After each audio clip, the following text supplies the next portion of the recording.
Welcome, viewers of EduTV across the world. EduTV is the first education channel. Today, we have got our and principal's favorite program. It's a matter of principles.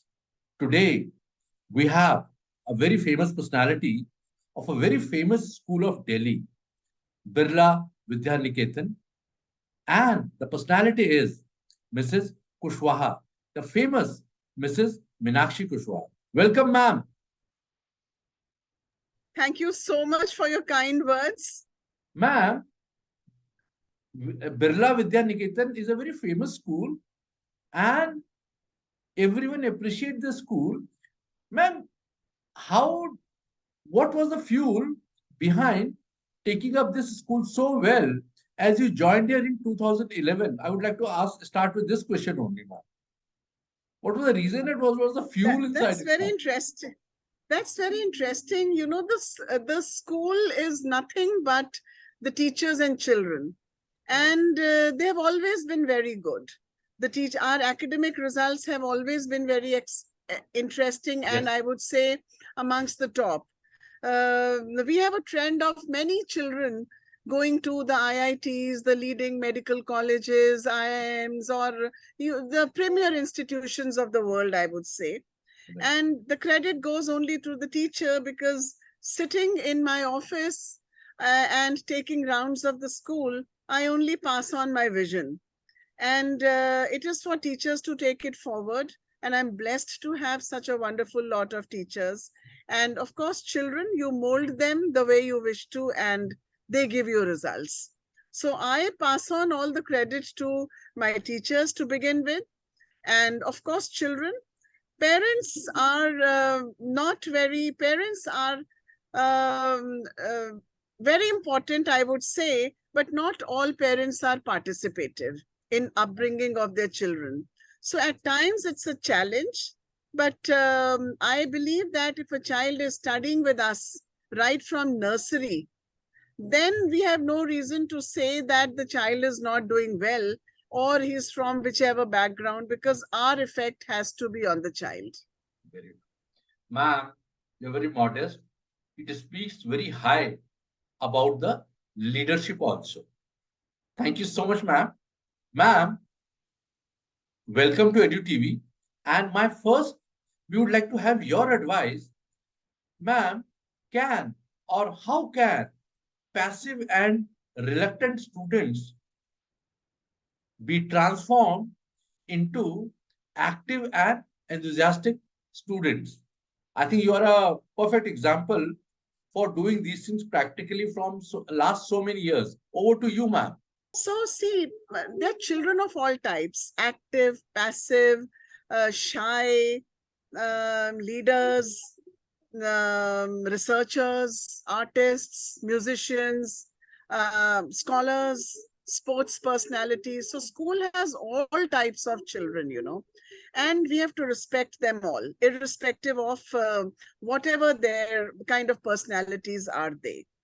It is the beauty of the teacher that the teacher is able to identify the kind of intelligence the child has.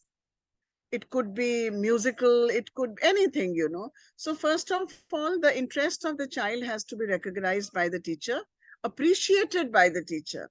Unless there's no appreciation, well, I can't work upon, because then I'll only say, oh, in my time this happened, it's not happening this time. Or the children who are shy cannot do well, they have to be good debate people or good spokesperson. No. um, Maybe somebody, a child who's very good in research, in scientific temperament, he just cannot speak well, he cannot be a good spokesperson. That's okay, we can try, we can make an effort, but highlight what the child is good at. That's important. And once you appreciate the child for whatever he or she is, whatever good is there in the child, you identify the merit and appreciate. I think without being creating a competition in classroom that only those are good who can speak well are good. No, appreciation is important. for the merit of the child has. And I'm sure this one thing will help us work upon those so-called passive children, because they're passive in one thing but active into another. They don't have one quality, but they have another one. And all the entire academics or activities can be focused or diverted into that direction. A child cannot be a good debater, but he can create good lyrics for some music. So ask the child to create lyrics or a poem or something on the particular topic that the teacher has taught. Trust me, the child will love it so much that after one or two, maybe after first attempt, the child gives something in writing. But second attempt, the child will come up speaking also. That's how we encourage children. The child is good at sports. So when you're teaching physics in class, or even muscles and other things in biology, or in social sciences, we are teaching about some sports related chapter, languages, I'm sure that particular child can be encouraged to speak up. He's fond of sports. I'm sure because of that, he will like to speak up something. And once they start contributing, there's no end to it. Ma'am, I would like to ask you one more question. I asked you for one only. Ma'am, how curiosity can be inculcated amongst the students, ma'am? That's a very interesting question. And like NEP also points out that, and we also firmly believe that classes nursery to class 8, these are very important years. There's no rigid syllabus. There is nothing rigid, There is no pressure on the teacher that this has to be taught, this, whatever it is. There are no pressures. So this is one time right from nursery. The teachers have to be trained to pose questions in a way, to answer questions in a way, to teach in a way that they generate curiosity in children to know things further. Ask them to think of any problem. They went to the washroom. Was everything okay? What would you suggest should be done there so that it's a happier place? It's more hygienic a place. It can be neater than what it was. Ask them, allow them into thinking. Send them out all schools have grounds. Send them out in ground and give them one simple task to look for. Trust me, they'll come up with beautiful explanations, beautiful answers. Teacher training is important, and you cannot say now the child has come to senior school, so this habit of curiosity has to be inculcated. No, it has to be inculcated from day one. Otherwise, old habits die hard. Right. As children go to senior classes, the pressures mount more on them. So it has to become a habit right from day one. Thank you so much, ma'am.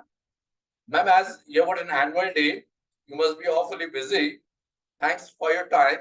And I'm sure, as always, your views, your advices, they are always helpful to the education fraternity. Thank you so much, ma'am.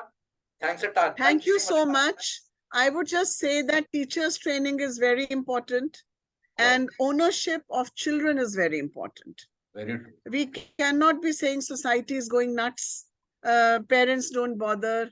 But if child is with you for 14 years, once he passes out of school, he should have your reflection or the school's reflection more than the parental reflection. Correct. Thank you so much, ma'am. Thank you. Pleasure. Thank you. I wish you all the best for your annual day also. Thank you, ma'am. Bye-bye. Thank you so much. I am Harshini Sudarshan. I am a grade 12 student studying at Delhi Public School, Bangalore East. For those of you who are watching, at Edu TV, we are having a program where we conduct talks and interviews between students and university outreach heads in order to find out more about the colleges that we want to join in, and what these colleges and universities are offering to us.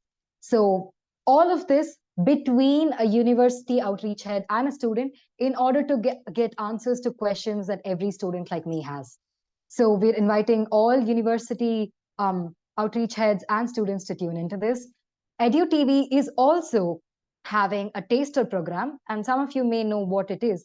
It is just to get a taste of college life.